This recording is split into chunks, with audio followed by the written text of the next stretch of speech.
She stared out the window of her apartment at the street below. How many times had she thought about jumping? Over these many years, she had lost count. Once or twice, she had even stood on her balcony ledge and tried to convince herself to let go. To make it all end. To keep them away at last. She felt so alone. Unable to make friends in fear that she would see one of them in a familiar face and lash out at them like some kind of maniac. All she ever wanted was someone to understand her, but all she had was Dane. Even her parents were gone now. Her mother died in a car accident some years back, hit by a drunk driver. Both parents died that day, in a way. But Dane, as wonderful as he was a big brother. He wasn't a replacement for a friend or a lover. She was just so alone.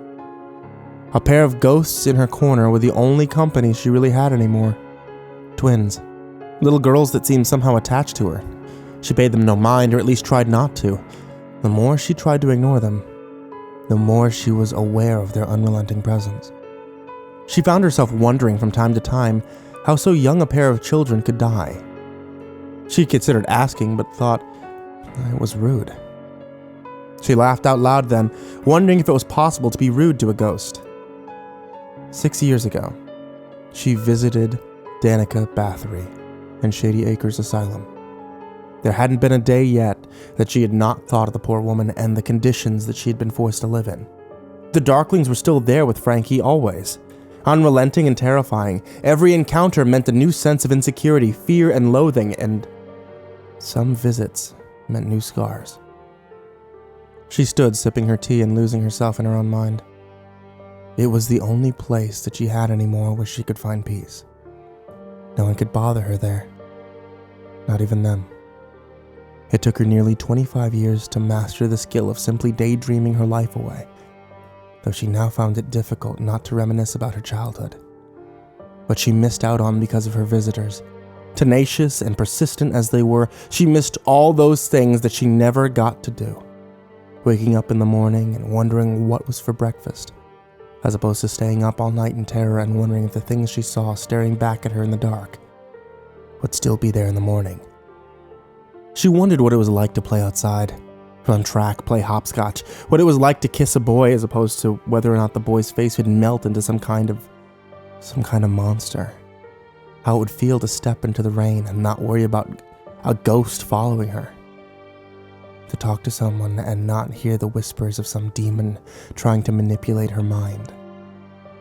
She missed all those things that she never got to do.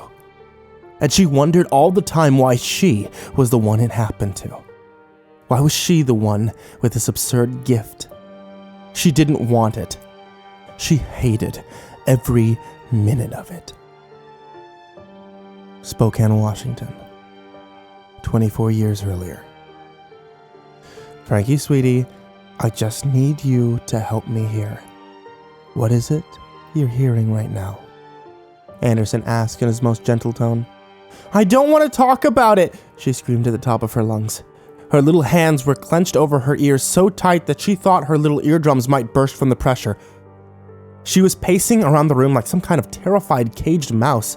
Frankie, please calm down, honey. We need to get through this if we're going to make it all stop. You need to talk to me, please, Dr. Anderson said. Suddenly, she stopped dead in her tracks, removing her hand from her ears slowly, her little eyes wide and bugged now, like she was terrified and frozen. She stood in silence, staring off into nothingness. Frankie?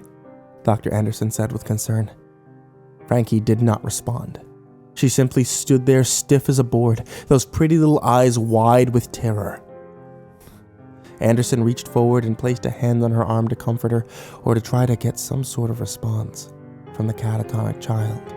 But as soon as his fingertips touched her, he was thrown back by some unseen force. It was like a hand, clammy and cold and rickety, tossing him backward over his chair with the force of a championship prize fighter. He slammed into the curio cabinet on the other side of the room and shielded himself from the rain of glass that showered over him when it shattered. It took him a moment to gain his bearings, but when he finally looked back at Frankie, she still stood there. Her nose and eyes were dripping with blood, but she remained perfectly still. What the hell just happened? Was she seriously being haunted by these things, or was her mind so convinced of it that when she told him these stories, he was beginning to suffer the delusion as well? He stood slowly and started to walk towards her, the sound of glass crunching beneath his feet. He approached her cautiously and eased his hand in again to touch the poor child's shoulder. This time he was able. As soon as his hand made contact, the child collapsed and began to sob. Tears and blood soaked her cheeks as Anderson lowered her to his lap and began to wipe her face with a handkerchief. It's all right, kiddo. It's all over now.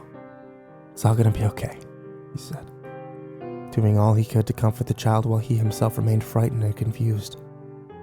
He looked at her wrist. The faint beginnings of bruises were already forming there. Imprints of alien-like fingers, the likes of which that he had only seen on the thin and elderly population. He looked down at Frankie, the poor child riddled with fear, shaking like a leaf and sobbing. When the sobbing ceased so suddenly, Dr. Anderson showed concern, fearful that it would happen again.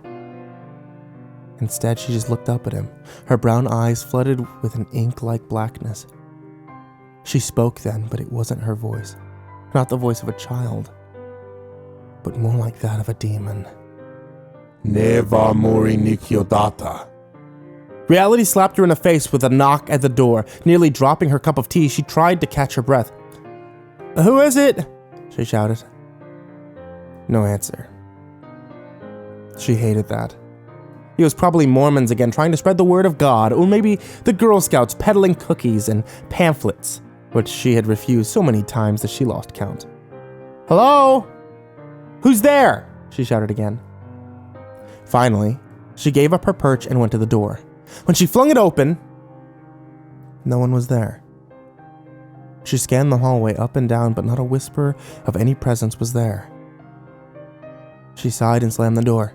She needed some clearer answers, someone who would really know what was happening to her. She had to go back to see Redimona.